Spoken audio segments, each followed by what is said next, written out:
I'm from Lahore, Uh-huh. Pakistan, and I was born there, but then I had to move to Islamabad, the capital, with my dad because he's in services, police services in Pakistan. So I have to move multiple schools.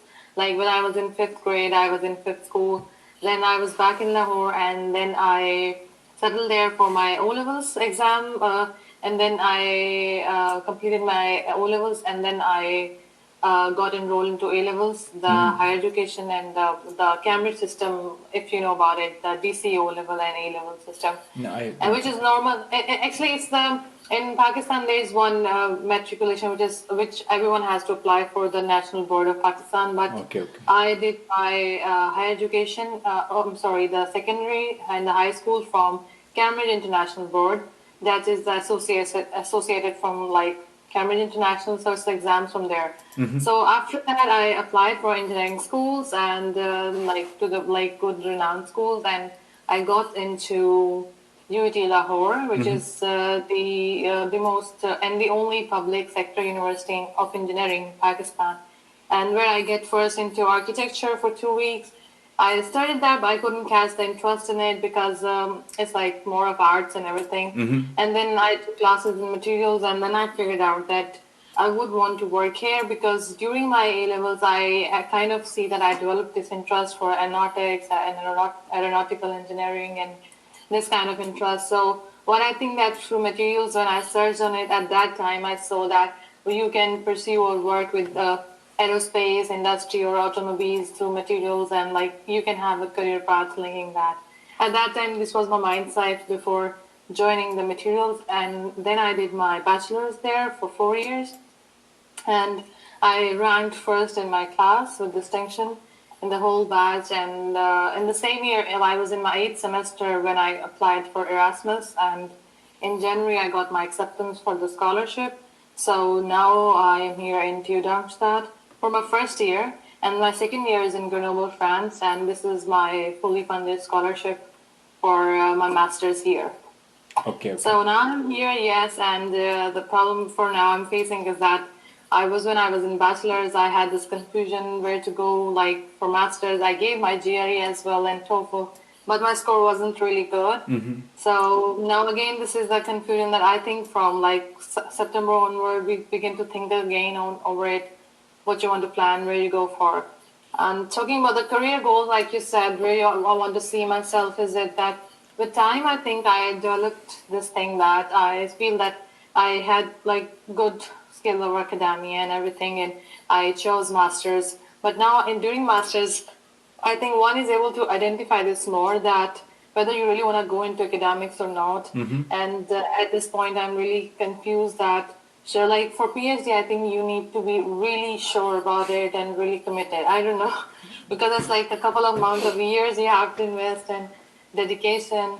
And now since I'm here in Germany, I see a lot of companies and a lot of jobs, like some like R&D development departments. And now I don't know, like I'm seeing that I want to maybe work in the industrial sector or like some managerial position in an organization or a multinational company. I don't know, but I'm building this like brain now, which is so difficult in Europe since you see that there's always a language barrier here.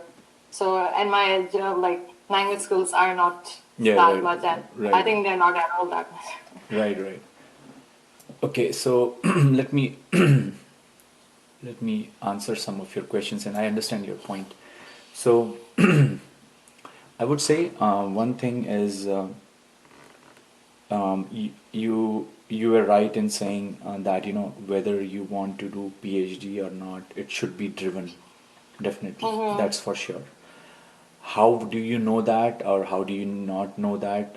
All that depends on, a lot of it depends on what you are doing, how you are driven by that.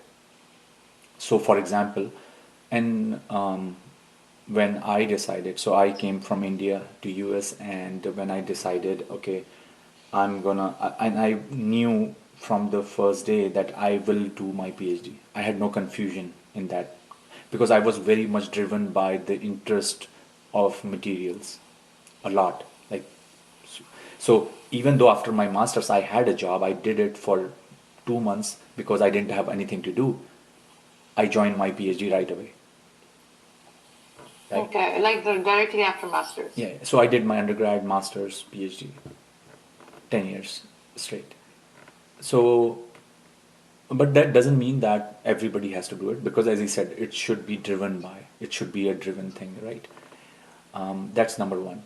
So definitely don't do it if you think you are not driven. Don't do it if you think that you are not gonna. So it's PhD is a very different thing. So the difference between a PhD and masters, in my opinion, is very simple. In masters, if you do the same thing as your senior has done and you are repeating those experiments, and I'm going to explain in a very basic way, and you do the same thing, you can write a master's thesis and say I'm done. The PhD, you have to do something different, new. That is the expectation, and that's not easy. So again, coming back to the point, unless and until you're driven by that,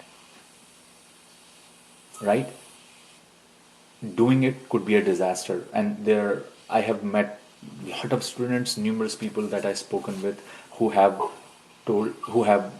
these horrible stories. After 6 months, they leave it, and that doesn't look good then. So that's number one. So make sure in your mind you know that are you driven enough to do it. At the same time, many times that also happens, that depends on where you are, like at the lab, the location, the country, many other things play a role there too. So Europe, the biggest problem with the Europe is the cultural barrier, the language barrier, the food barrier, people. You feel disconnected. It's not a it's a very homogeneous society like India and Pakistan. If you don't know Hindi or Urdu, you don't know anything, more or less. Unlike US, UK, where when you go there, you realize that it doesn't matter where you came from, you assimilate, right? So you never have this cultural or other barriers that basically you know creates unnecessary problems. And you will find people like-minded and all that. Europe is a bit different in that case. If you go from, if you're Germany, if you don't know German, it becomes a nuisance and things like that. So, and Japan is the same thing. And then Korea, same thing. China, most likely same thing. So, those countries, I would say, create such a problem. So that's number one. Number two, there is no problem if you directly go from your masters and go to work in a company. But keep that in mind that, uh, and I think it's not very wrong. Like if you are doing a bachelor's and you have like 7 8 years of experience, versus if you have a master's, if you have 5 6 years of experience, to me it's the same thing. But if you have a PhD, that puts you in a different category. And I have seen that working in companies. Like the people who are technical and decision makers are, you will find those people are mostly PhDs. You mean like I have like heard this thing that in Europe it's possible that if you have PhD you can have chance over organization managerial Right. positions to the point of CEO. Right. Like many CEOs here are with PhDs, but this is lesser in US. No, I mean, let me put it this way. Like you end up more Yeah. in academics, I've Right, heard. right, right. So let me put it this way. There are two paths in any company where you land up, right? One is the managerial path where let's say you become CFO, CEO, and the other is a fellow, a principal engineer, and a CTO. More technical, right? There are two paths to any when you try to go up. Most of the people who are CEOs, CFOs are bachelors, but you will find they have another degree, whether it's an MBA or something, Yes, to true. supplement it. But most of the people who are in technical side, as you see, they go up, they have a PhD, no doubt. Like you won't find a CTO of a company, a technical company, who doesn't have a PhD. You will not find that. True, Extremely true, I rare. get it. Right. So what I'm saying, just keep that in my mind. Again, it's a long thinking, but I think, so for example, now I feel I made a right decision because I'm in their point where I say I need to go up now, so I can do it. Mhm. And Okay. everybody faces that. You will not see it now, but I feel it that my doing PhD was the right thing for me. I did the Yes, right I thing, think right? this is what like even I want my for myself that when I was in Pakistan, I had the option of going for job or going Right, for government services. There's like CSS examination where you get into government, and a lot of my family members and students went there, colleagues. right. But I was not ready to give that test because even though you will get a lot of facilities, you'll be in your country and everything, but I was not driven for it. I wanted to go for masters because I think that suited me, and I gave GRE and everything, and I Yeah, saw that thing in me that it was a good decision for me.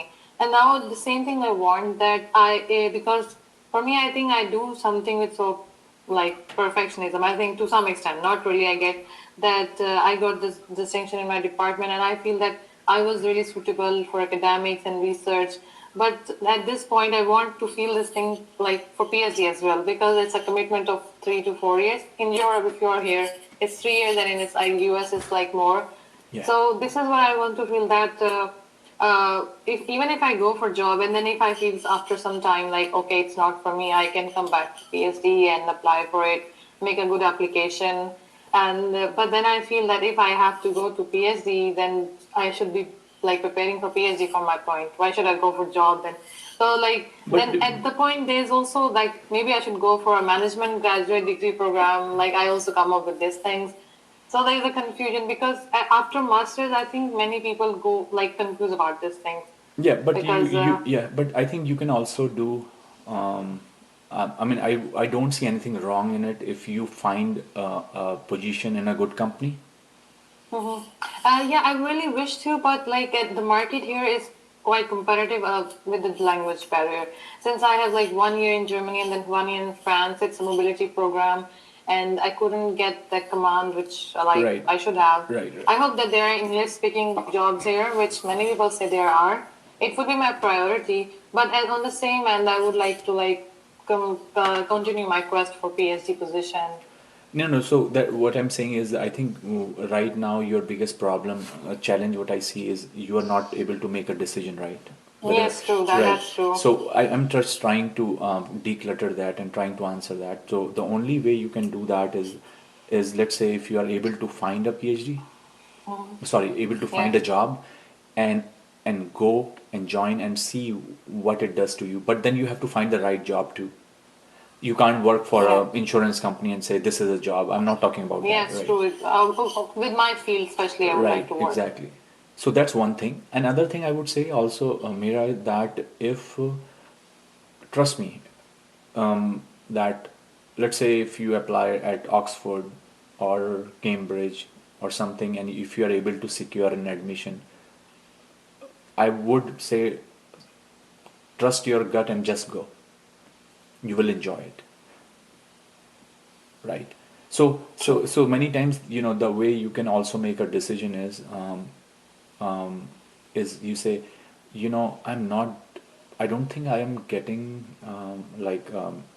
feeling about doing a PhD, but if I get an admission to one of the best schools in the world, I will go.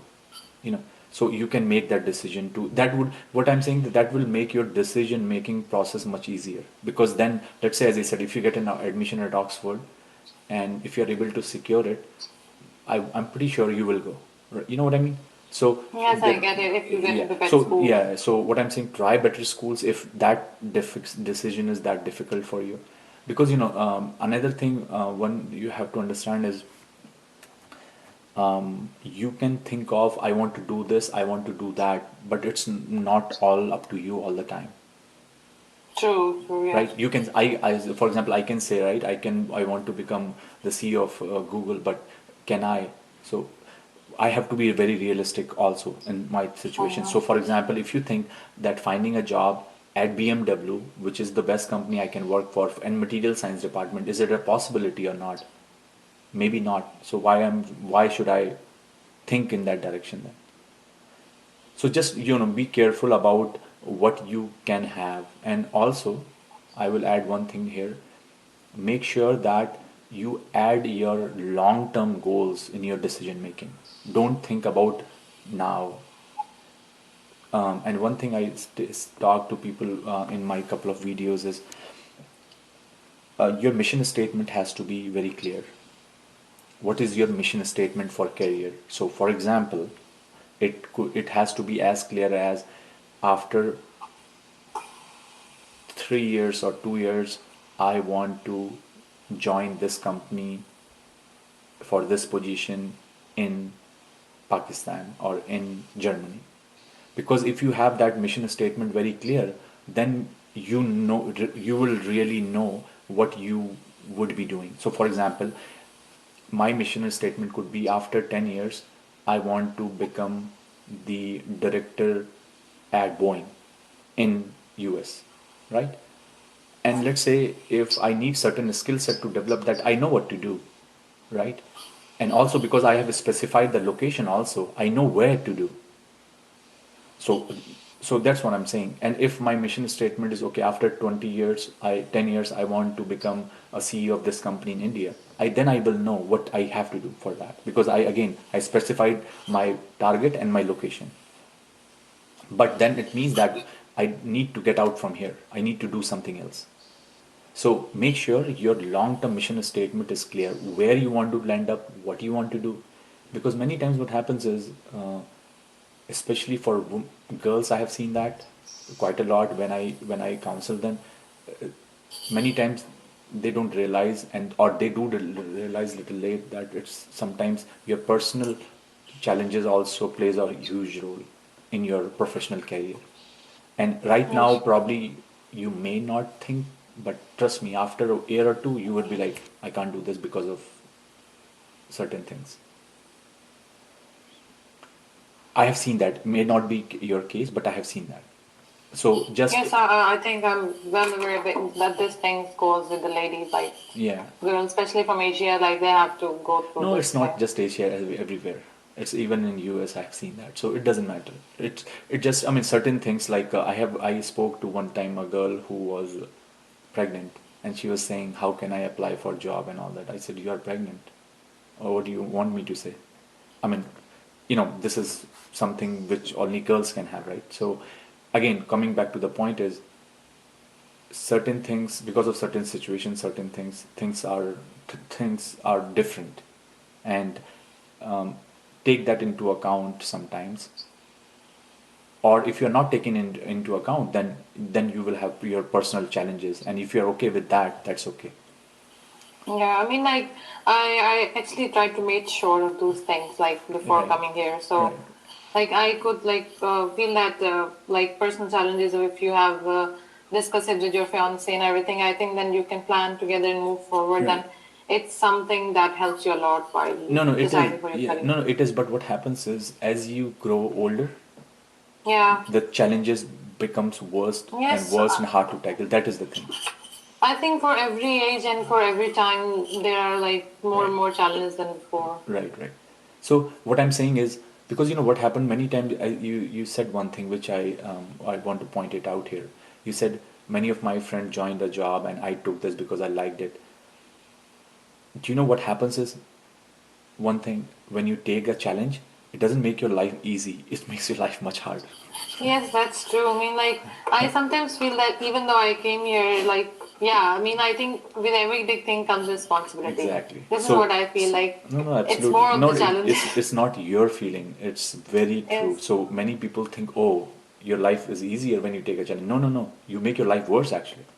I feel So so. the blame goes to But you. yeah. So just be Yes. be mindful of those things, that if you're gonna take another challenge or whatever you're gonna do, it's not gonna make your life easier. It's gonna make your life more tough. Yeah. True. And trust me, with my experience, and I have seen that, and still I have. I mean, I talked to my father. He was a teacher in India. He did the job at a place, retired, and he asked me sometimes, "Why you guys have so much trouble?" I said, "Yeah, because you did the job at a place and you stayed there. You born there, you worked there, you retired there. Best thing Yeah. ever." This is most of our dads, like, in do. So Like, same with my dad too. But I think then you don't have regrets. For example, like, I wanted this thing, and like if I would have gone for the job, and I knew that I liked MSc, but I now do job because my parents, my family, and society was saying, I think I would be having regret that I should have tried that thing. I don't know. I mean, like I would feel at some point that okay, I would have more potential in that thing. I didn't explore myself. I mean, I don't know, like that regret thing. Some people, might not have it, but I would definitely have it about me that I did not, because seeing that like even after masters if I feel down, like I'm like 22 right now, so I